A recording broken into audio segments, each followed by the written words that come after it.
Today, more than ever, radio frequency signals, or RF as it's commonly called, is used to transmit all types of information. Starting over 100 years ago, wireless transmissions were first broadcast carrying Morse code. That was followed by audio and then television broadcasts. Later still, cordless telephones, remote controls, cellular telephones, cable and satellite TV, and now data in the form of Wi-Fi, Bluetooth, WiMAX, as well as 3G and 4G networks. The common link between all of them is the use of RF, or radio waves, to transmit and receive information. But what is RF, and how does it work?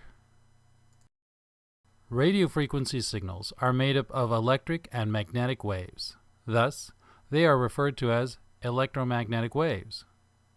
The two waves, or fields, vary in intensity over time, forming two separate but related waves that are perpendicular, or at right angles, to each other. Whenever the electric wave is oriented vertically, the magnetic wave is oriented horizontally, and vice versa.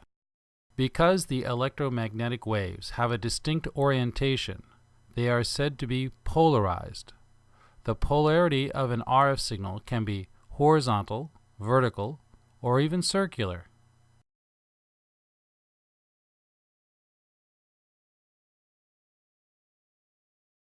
RF is said to radiate and is referred to as electromagnetic radiation. But unlike nuclear radiation, which is harmful, radio waves are non-ionizing. The energy they contain is at a much lower level and is not capable of ionizing atoms, which is what makes nuclear radiation dangerous. So while electromagnetic radiation will cook your food inside your microwave, it is not radioactive.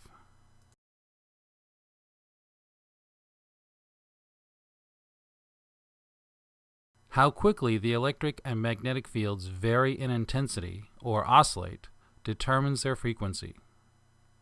If a radio wave passes through a complete cycle 100,000 times per second, then its frequency is said to be 100,000 Hertz. Radio waves travel at the speed of light, and the distance traveled during one complete cycle determines the wavelength of the RF signal. Lower frequencies have longer wavelengths, while higher ones have shorter wavelengths. Due to the fact that RF travels at the speed of light, or very close to it, the wavelength of a radio wave can be determined by dividing the speed of light by the frequency. As an example, an RF signal with a frequency of 870,000 Hertz has a wavelength of 345 meters. The wavelength of an RF signal is very important, as the physical shape and size of components used affect the RF signal based on its wavelength. The scientific term for wavelength is lambda.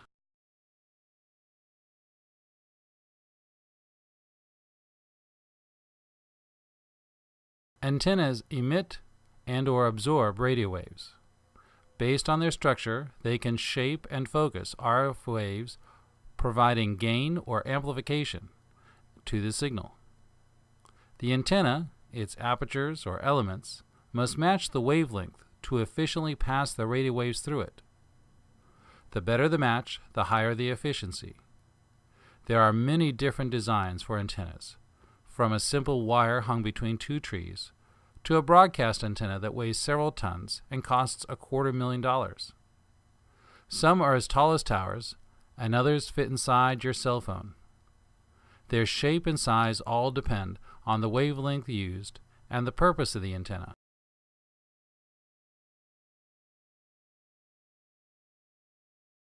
That 870 kHz RF signal mentioned earlier is the frequency used for one of the channels in the AM radio band.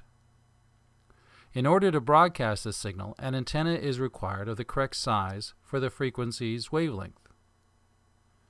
An antenna the same height as the wavelength would be 345 meters tall, or 1,113 feet. This would make a very impractical and costly tower to build. This happens quite often in the lower frequencies of broadcasting. The full wavelength makes it impractical to build the equipment, so smaller, more practical-sized components are constructed. Using a fraction of the wavelength, the most common ones are 1/4 and 1/2 wavelength. In the case of the AM station's antenna, 1/4 wavelength is used, and the antenna becomes more manageable 86¼ meters, or 283 feet.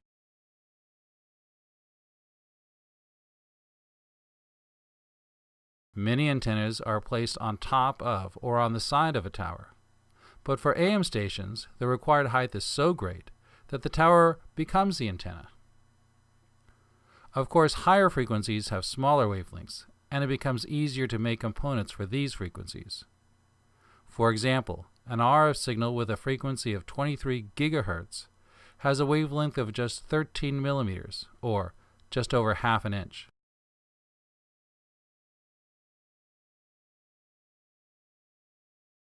Antennas provide gain by the shape of their pattern. An antenna's pattern specifies the direction with which the antenna will absorb or emit RF.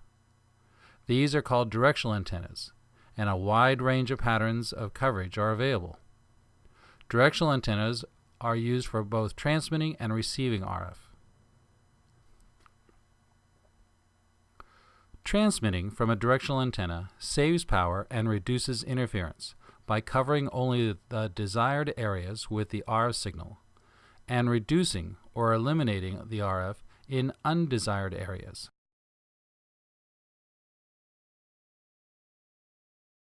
When using directional antennas for receiving RF, they can block interfering signals and increase the amount of RF signal making it to your receiver.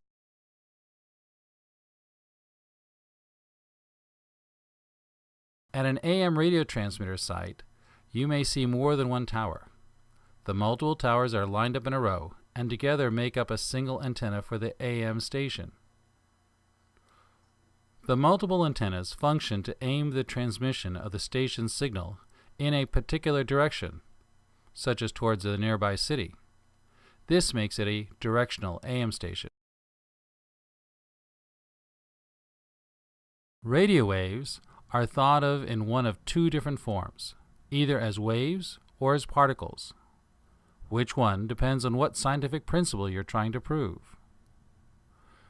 Radio waves propagating through air are best thought of in terms of waves, as we have been discussing here. RF can travel through many environments, such as air, the vacuum of space, walls. They just don't travel well through very dense materials, such as concrete, water, dirt, or metal. With that in mind, different frequencies of radio waves behave differently as they travel through the air.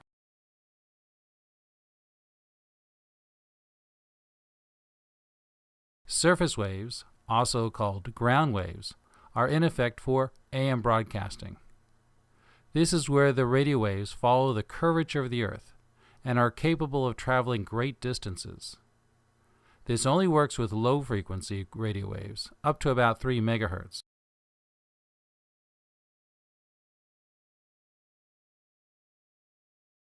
Often you'll see AM towers at the water's edge on a lake or bay. The moist ground and the nearby water makes for a very conductive ground plane, which is important for AM broadcasting. Low frequencies tend to follow the curvature of the Earth as they travel, so a low resistance connection to the Earth is very important at the transmitter site.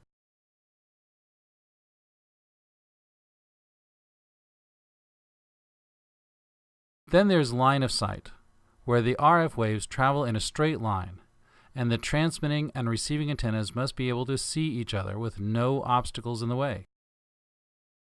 The limiting factor for line of sight is the curvature of the Earth's surface. The point at which the signal can no longer be received is called the radio horizon. The radio horizon can be extended somewhat by elevating either or both antennas. This is one reason antennas are positioned on top of hills and mountains.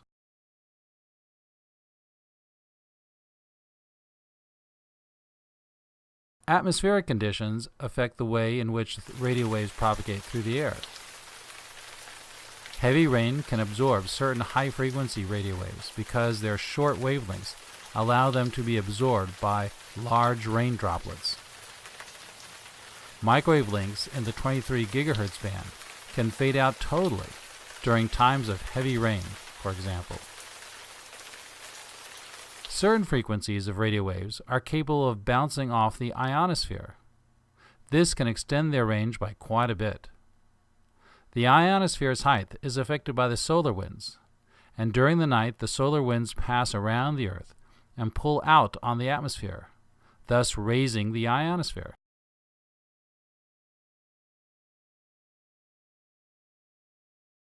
Some materials absorb radio waves, while others reflect or refract them. All can cause problems when trying to receive an RF signal. Foliage tends to absorb radio waves. In fact, an antenna that once received a perfectly good signal may experience a signal loss as trees grow in front of it. Tall buildings tend to reflect radio waves, causing them to scatter in various directions, sometimes extending the range of the broadcast and sometimes interfering with it.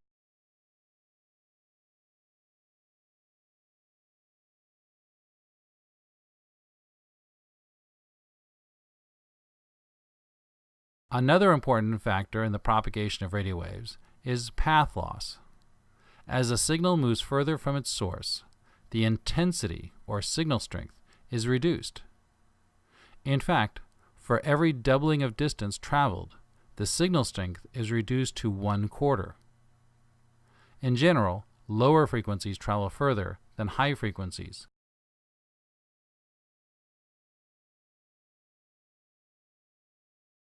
As mentioned earlier, RF signals have a polarity or orientation relative to the transmitting antenna.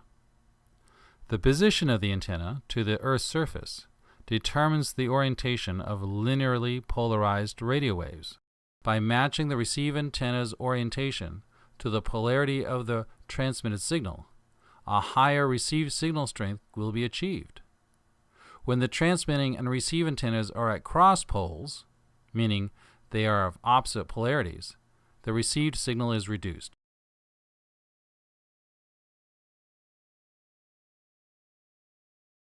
While traveling through the atmosphere, radio waves can have their polarity altered or shifted. An RF signal's polarity may become tilted by several degrees, making it harder to be received, since it no longer matches the orientation of the receive antenna. To reduce this effect, some broadcasters transmit both horizontal and vertically polarized radio waves. This is called circular polarity when both power levels are equal.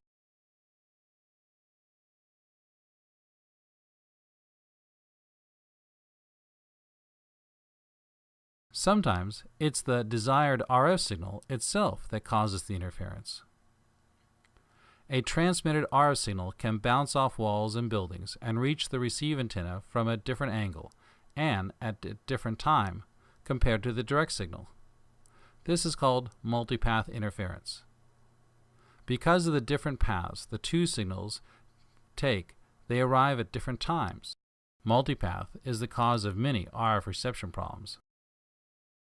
This has been an overview of what radio waves are and how they travel, and some of the obstacles they encounter on their way from the transmit antenna to the receive antenna.